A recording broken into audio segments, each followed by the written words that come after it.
अध्याय मेरा उद्देश्य क्या है।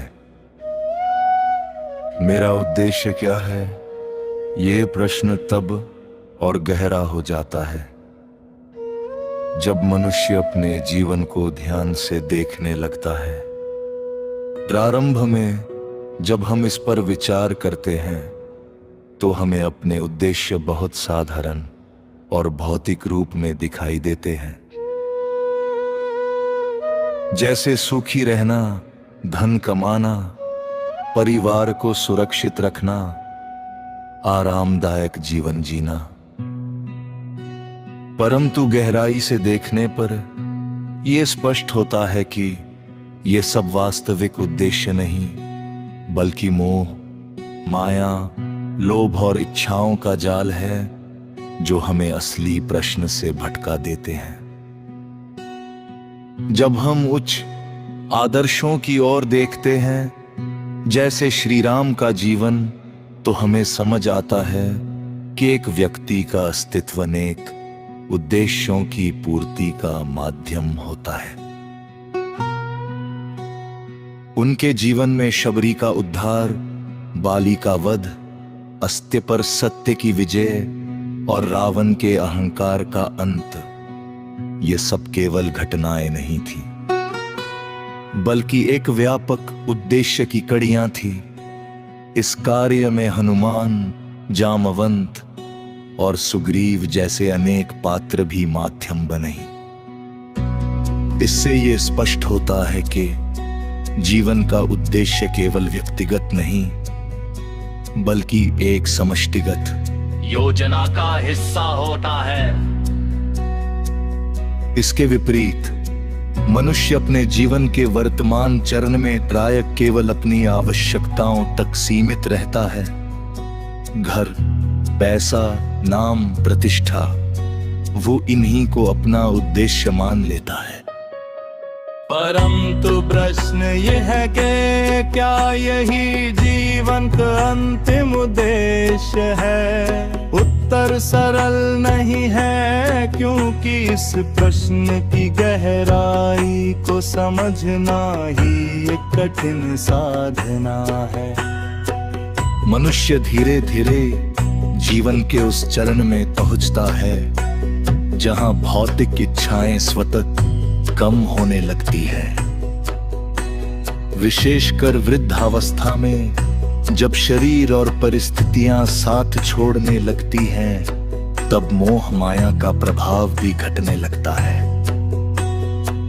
अंत समय में ना कोई बड़ा लक्ष्य शेष रहता है, ना कोई सांसारिक उद्देश्य, केवल एक भाव रह जाता है, परमात्मा से मिलन का।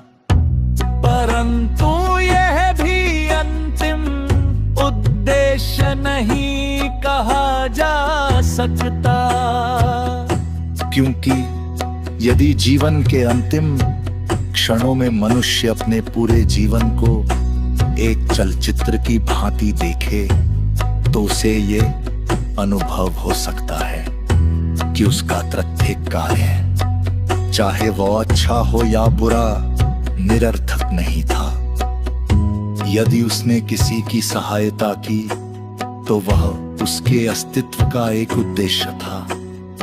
यदि उसने किसी को कष्ट दिया तो संभव है कि वह किसी पूर्व कारण या कर्म का परिणाम हो। इस प्रकार जीवन का प्रत्येक कर्म एक अदृश्य क्रम का हिस्सा होता है। इस दृष्टि से देखा जाए तो मनुष्य का उद्देश्य कोई एक निश्चित लक्ष्य नहीं, बल्कि उसके द्वारा किए गए समस्त कर्मों का समुच्चय है।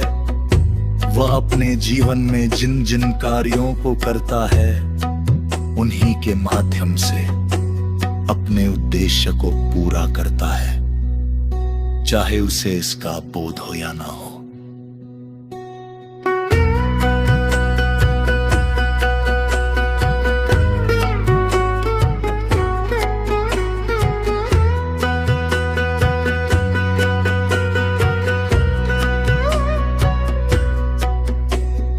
अंतत यह समझो भर कर आती है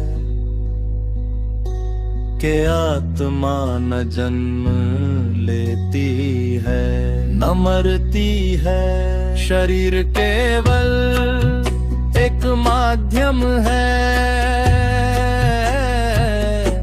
जिसके द्वारा कुछ उद्देश्यों की पूर्ति होती है। जब वे उद्देश्य पूर्ण हो जाते हैं तब आत्मा उस शरीर को त्याग देती है और आगे किसी अन्य रूप में अपनी यात्रा जारी रखती है। इस प्रकार मेरा उद्देश्य क्या है का उत्तर किसी एक वाक्य में सीमित नहीं किया जा सकता। ये एक सतत प्रक्रिया है, जीवन भर चलने वाली। मनुष्य स्वयं अपने कर्मों के माध्यम से अपने उद्देश्य को जीता है और अंत में उसी को समझने का प्रयास करता है।